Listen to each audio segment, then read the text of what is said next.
कोई खेल हो या फिर कोई अपॉर्चुनिटी, जैसे ही आप उस खेल में अपने आप को शामिल करते हैं, खेल खत्म होता है, आप हारते हो या जीतते हो, दोनों परिस्थिति में आपके भीतर का वो डर समाप्त हो जाता है, चाहे वो आप हार जाएं या चाहे जीत जाएं। जब तक खेल खत्म नहीं होता या अपॉर्चुनिटी समाप्त नहीं होती, तब तक आपको डर बना रहता है। अब ऐसा ही कुछ देखने को आ रहा है बिहार की राजनीति में, और बिहार की राजनीति में जो चीज़ें देखने को मिल रही हैं, उसने साफ कर दिया है कि नीतीश कुमार के भीतर से भी जो डर था वो निकल चुका है। जिस तरह से बयान आ रहे हैं और जिस तरह से नीतीश कुमार एक्ट कर रहे हैं, उसे देख करके साफ लगता होगा कि वो बड़ी रिलैक्स मोड में आ गए हैं। असहज तो थे, असहज थे जब तक उन्हें पूरी बातों की जानकारी नहीं थी, उन्हें नहीं लग रहा था कि क्या कुछ होगा परिणाम, तब तक वो असहज नजर आ रहे थे। लेकिन परिणाम आने के बाद, उस पर मंथन करने के बाद और उस पर जो जो चीज़ें सामने निकल करके आई, उसने नीतीश कुमार को और मजबूत कर दिया है। अब नीतीश कुमार अपने पूरे रॉ में नजर आने लगे हैं। हालांकि एक चीज़ तय है कि नीतीश कुमार सूबे के मुखिया हैं और भारतीय जनता पार्टी जो सेकंड लार्जेस्ट पार्टी है, उसने चाहे वो जिस कारण से हो, नीतीश कुमार पर भरोसा करने के सिवाय उसके पास कोई रास्ता नहीं था। उसकी पार्टी और पार्टी संगठन से जुड़े कई लोगों ने कई बातें कही भी थी कि बड़ा दल हम हैं हमें, लेकिन भारतीय जनता पार्टी हिम्मत नहीं जुटा पाई नीतीश कुमार से विरोध करने का। अब एक बार फिर से नीतीश कुमार ने गेंद भारतीय जनता पार्टी के पाले में डाल दिया। उन्होंने साफ तौर पे कई बार ये बात दोहराया है कि वो सीएम नहीं बनना चाहते थे, भारतीय जनता पार्टी ने उन्हें जबरन बनाया है। एक पहला पॉइंट, इस पॉइंट को नोट करके और रख लीजिए साइड में, क्योंकि इस पॉइंट की चर्चा हम आगे भी करेंगे और तब आपके विचार बहुत ज़रूरी होंगे। इसी एपिसोड के दौरान हम आपको एक और बात बताने जा रहे हैं कि राज्य कार्यकारिणी की बैठक जहां जदयू की चल रही है, वहीं आरजेडी भी बैठक कर रही है, जो विरोधी है सबसे बड़ी और सबसे बड़ा विधानसभा में दल भी है।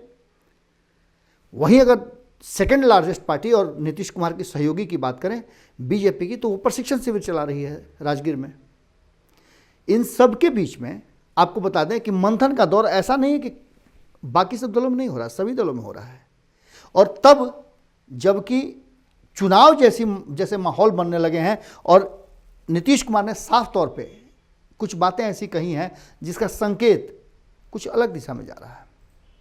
नीतीश कुमार ने साफ तौर पे कह दिया है, और इतने ज़्यादा वो असहज नहीं रहते हैं, इतने ज़्यादा खुल करके भी वो बातें नहीं रखते हैं, लेकिन रखने का तात्पर्य है, पहली बार ऐसा हुआ है कि भारतीय जनता पार्टी के साथ रह करके नीतीश कुमार ने इतना मुखर बातें की थी। एक बार फिर से 2013 का याद नीतीश कुमार दिलवा रहे हैं। 2013 में ऐसे ही उनसे बिना मंत्रणा के विरुद्ध जब नरेंद्र मोदी को प्रधानमंत्री का उम्मीदवार बनाया गया था, तो ऐसे ही उन्होंने एक्ट किया था और उसका नतीजा सबको पता है।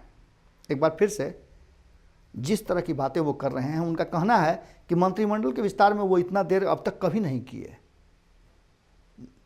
उनका कहना सीधा तौर पे था कि अब तक जितनी बार भी सरकारें बनी हैं, जितनी बार भी वो सरकार में आए हैं, उतनी बार उन्होंने इतना विलंब नहीं किया। मंत्रिमंडल का विस्तार वो तुरंत कर देते थे, क्योंकि उन्हें पता था कि उन्हें सुशासन की सरकार कैसे चलानी है और चीज़ों को कैसे एग्जीक्यूट करना है। लेकिन कहीं ना कहीं वो अब फैसला लेने में मुश्किल में पड़ गए हैं, कारण कि साथ में भारतीय जनता पार्टी है, और जो भारतीय जनता पार्टी पहले उनसे पहले अपनी लिस्ट लेकर के फाइनल करके रखती थी, अब वो लिस्ट देने में आनाकानी कर रही है या फिर देर कर रही है, और विलंब उसी के कारण हो रहा है। अब इस बात में कितनी सच्चाई है, ये भारतीय जनता पार्टी बोले तब ये बात पता चले, लेकिन भारतीय जनता पार्टी ने पूरी तरह से इस मुद्दे पर चुप्पी साध रखी है। हाँ, कुछ ऐसे नेता जरूर हैं भारतीय जनता पार्टी के जो इन सारे मुद्दों पर और सारी बातों पर कहीं ना कहीं अपनी बातें रख रहे हैं, लेकिन उनके रखने का तरीका ये नहीं है जो हम देख रहे हैं। वो कुछ अलग बातें रख रहे हैं, वो सरकार पर तंज कस रहे हैं, सरकार के क्रियाकलापों पर बात कर रहे हैं और अन्य सारे मुद्दों की चर्चा कर रहे हैं, पर नीतीश कुमार को घेरने के सिवाय अन्य किसी मुद्दे पर वो चर्चा नहीं कर रहे हैं। इन सब बातों के बीच में हम आपको एक बहुत ही महत्वपूर्ण बात बताने जा रहे हैं। इन सब बातों के बीच में जो जदयू के कार्यकारी अध्यक्ष हैं अशोक चौधरी, उन्होंने साफ तौर पे एक बात कही है जिसके अर्थ भी आप व्यापक स्तर में ले सकते हैं, क्योंकि अशोक चौधरी बहुत ही सुलझे हुए राजनीतिज्ञ हैं और उन्हें राजनीति का काफ़ी अनुभव है। एक लंबे समय तक उन्होंने कांग्रेस जैसी पार्टी को, जो लगभग हाशिए पर चली जा रही थी, उस पार्टी को 4 सालों में इस दौर में ला दिया कि वो एक बार फिर से रिवाइवल के दौर में आ गई और 27 सीटें उन्होंने 41 में से जीत करके दिखाया था। अब अशोक चौधरी ने साफ तौर पे कहा है कि 15 सालों में जो नीतीश कुमार ने किया है, बिहार की जनता उस चीज़ों को जानती है और बिहार की जनता को भरोसा है कि नीतीश कुमार हैं तो सब कुछ सही और सही होगा। इससे पहले भी नीतीश कुमार ने कई तरह की बातें करते हुए, एक्ट करते हुए, जब वो भाजपा से हटे थे तब भी उन्होंने बिहार को सामने रखते हुए कहा था कि बिहार और देश मुश्किल में आ जाएगा अगर ये सरकार बनती है तो। लेकिन फिर उन्हें मात्र 3 सालों में अपने डिसीजन को बदलना पड़ा और फिर दोबारा महागठबंधन को छोड़ करके वो एनडीए में चले गए थे। लेकिन इस बार की स्थिति कुछ अलग नजर आ रही है। इस बार उसी भारतीय जनता पार्टी से वो प्रताड़ित हैं, मुश्किल में हैं। जैसा कि उनके कल के कार्यकारिणी की बैठक में बातें सामने आई, स्पष्ट नजर आया, उसे देख करके ऐसा लगता है कि कहीं ना कहीं नीतीश कुमार ने कुछ ऐसा फैसला कर लिया है जो आने वाले 2-4 दिनों के अंदर में आपको देखने को मिल सकते हैं। हो सकता है कि आज भी रात रात तक कोई आपको चौंकाने वाला फैसला मिले।